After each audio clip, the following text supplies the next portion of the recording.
Petrol pump fraud total 4 तरीकों से हो सकता है और चारों तरीके समझने के लिए आपको पेट्रोल पंप का वर्किंग मैकेनिज्म तो समझना ही होगा। और पेट्रोल पंप का वर्किंग मैकेनिज्म समझने के लिए उसमें यूज होने वाली मशीन्स पर एक नजर डालनी ही पड़ेगी। एक पेट्रोल पंप मेनली इन 3 पार्ट्स में डिवाइडेड रहता है: डिस्पेंसर, स्टोरेज टैंक और कंट्रोलर बॉक्सेस। यहां लगी यह डिस्पेंसर मशीन है जो कि इस अंडरग्राउंड फ्यूल स्टोरेज टैंक से पाइपलाइन के थ्रू कनेक्टेड रहती है। इस डिस्पेंसर मशीन का काम कंट्रोलर रूम में लगे इस कंट्रोलर को कमांड देना होता है कि स्टोरेज टैंक में लगे सबमर्सिबल पंप को स्टार्ट करे और ऑयल को पाइपलाइन से डिस्पेंसर मशीन के नोजल तक भेजे। अगेन, रियल लाइफ एग्जांपल के बिना टॉपिक को अच्छे से समझ पाना पॉसिबल नहीं है,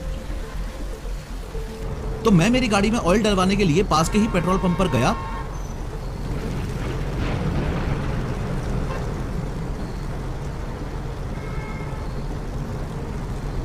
और मैंने पेट्रोल पंप पर लगी हुई इस डिस्पेंसर मशीन के पास गाड़ी लगा दी। फिर मैंने इंजन बंद किया, हैच ओपन किया, बाहर आया और पेट्रोल पंप अटेंडेंट को 1010 रुपए का पेट्रोल डालने को बोला। फिर पेट्रोल पंप अटेंडेंट ने डिस्पेंसर मशीन में लगे इस कीपैड में पहले सेल बटन प्रेस किया, उसके बाद 1010 प्रेस करके एंटर प्रेस कर दिया। उसके बाद नोजल उठाते ही अटेंडेंट ने मुझे बोला कि जीरो चेक कर लो। यहां एक छोटा सा कैच है, ध्यान से समझना। अगर आप कभी नोटिस करोगे तो पहले आपको डिस्पेंसर मशीन के डिस्प्ले में हर जगह 8888 दिखेगा, फिर डिस्प्ले यूनिट में ब्लिंक होगा और उसके बाद में जीरो आएगा। यहां प्रॉब्लम यह है कि इस बात की कोई गारंटी नहीं है कि 8888 के बाद 0000 आए ही। अगर 8888 रह गया तो आपसे पहले जिस बंदे ने पेट्रोल भरवाया होगा रीडिंग वहां से कंटिन्यू हो जाएगी।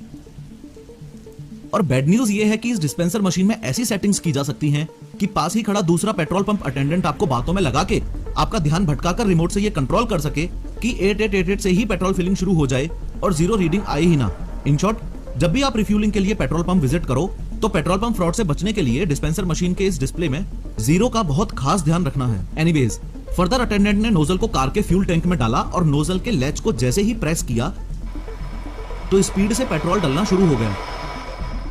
यहां पर सोचने वाली बात यह है कि इस अंडरग्राउंड फ्यूल स्टोरेज टैंक से पेट्रोल इस डिस्पेंसर मशीन तक कैसे आया और क्या यह डिस्पेंसर मशीन सच में 1010 रुपए का ही पेट्रोल डालेगी। तो क्यों ना जब तक गाड़ी में पेट्रोल फिल हो रहा है तब तक नेक्स्ट पेट्रोल पंप फ्रॉड को समझने से पहले इस फिलिंग स्टेशन का वर्किंग मैकेनिज्म समझा जाए। पेट्रोल पंप काम कैसे करता है यह समझने के लिए पहले आपको यह समझना होगा कि यहां लगी मशीन्स आपस में कैसे कनेक्टेड रहती हैं। ये जो डिस्पेंसर मशीन आप देख रहे हो ये इलेक्ट्रिसिटी से चलती है। डिस्पेंसर मशीन पास में ही बने इस अंडरग्राउंड फ्यूल स्टोरेज टैंक से पाइपलाइन के थ्रू कनेक्टेड रहती है। इस पाइपलाइन से पेट्रोल स्टोरेज टैंक से मशीन के नोजल तक आता है। पेट्रोल को स्टोरेज टैंक से डिस्पेंसर मशीन तक पहुंचाने का काम कंट्रोलर रूम में लगे इस आइसोट्रोल बॉक्स का है। आइसोट्रोल बॉक्स वायर से डिस्पेंसर मशीन और फ्यूल स्टोरेज टैंक में लगी इस एसटीपी नामक डिवाइस से कनेक्टेड रहता है। इस आइसोट्रोल बॉक्स का काम डिस्पेंसर मशीन की कमांड को रिसीव करके स्टोरेज टैंक पर लगी एसटीपी डिवाइस को कमांड देना होता है।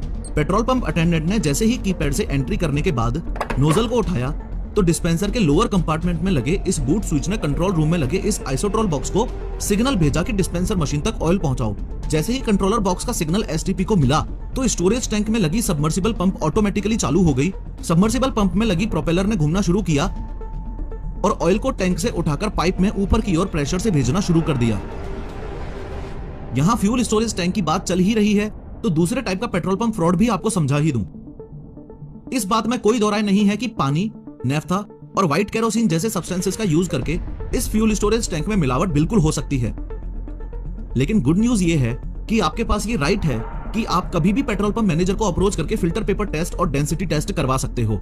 फिल्टर पेपर टेस्ट और कुछ नहीं, बस फ्यूल की प्योरिटी चेक करने का तरीका है। इस टेस्ट में फिल्टर पेपर पर पेट्रोल की कुछ बूंदें डाली जाती हैं। अगर पेट्रोल में मिलावट है तो ये पेट्रोल फिल्टर पेपर पर इस तरह का दाग बनाता है और अगर नहीं है तो फिल्टर पेपर पर बिना कोई दाग छोड़े पेट्रोल इवेपोरेट हो जाता है। डेंसिटी टेस्ट में अगेन पेट्रोल की थर्मोमीटर और हाइड्रोमीटर से डेंसिटी चेक की जाती है। प्योर पेट्रोल की डेंसिटी 710 केजी पर मीटर क्यूब से 770 केजी पर मीटर क्यूब तक रहती है। आप जब पेट्रोल रिफिल करवाते हैं तो डिस्पेंसर मशीन के डिस्प्ले सेक्शन में यहां पर भी डेंसिटी लिखी रहती है, कभी नोट करना। फ्यूल स्टोरेज टैंक के मिलावट के कॉन्सेप्ट से संबंधित आपको यह भी पता होना चाहिए कि ये एटीजी है, यानी कि ऑटोमेटिक टैंक गेज। ये एक मेटल की स्टिक होती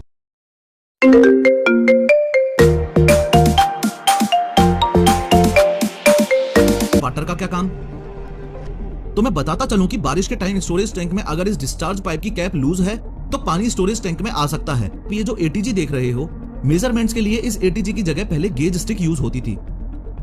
गेज स्टिक से सिर्फ मैन्युअली मेजरमेंट किया जा सकता था। जब गेज स्टिक यूज हुआ करती थी उस समय गवर्नमेंट को यह पता नहीं चल पाता था कि इस पर्टिकुलर पेट्रोल पंप के स्टोरेज टैंक में सिर्फ प्योर पेट्रोल ही है या किसी प्रकार की मिलावट कर रखी है। लेकिन अब पेट्रोल पंप ओनर मिलावट नहीं कर सकता क्योंकि यह एटीजी इस स्टोरेज टैंक में फ्यूल और वाटर लेवल का डेटा पेट्रोलियम कंपनी के सर्वर पर अपडेट करती रहती है। फिर यह पेट्रोल आगे बढ़ता हुआ इस डिस्पेंसर मशीन के बॉटम पार्ट में आ जाएगा। यहां बॉटम पार्ट में ये शीयर वॉल्व होता है। फ्यूल यहां से होता हुआ इस फिक्सेबल पाइप में आ जाएगा, फिर आगे इस फिल्टर में जाएगा, फिर आगे इस आयरन पाइप में जाएगा, उसके बाद इस असेंबली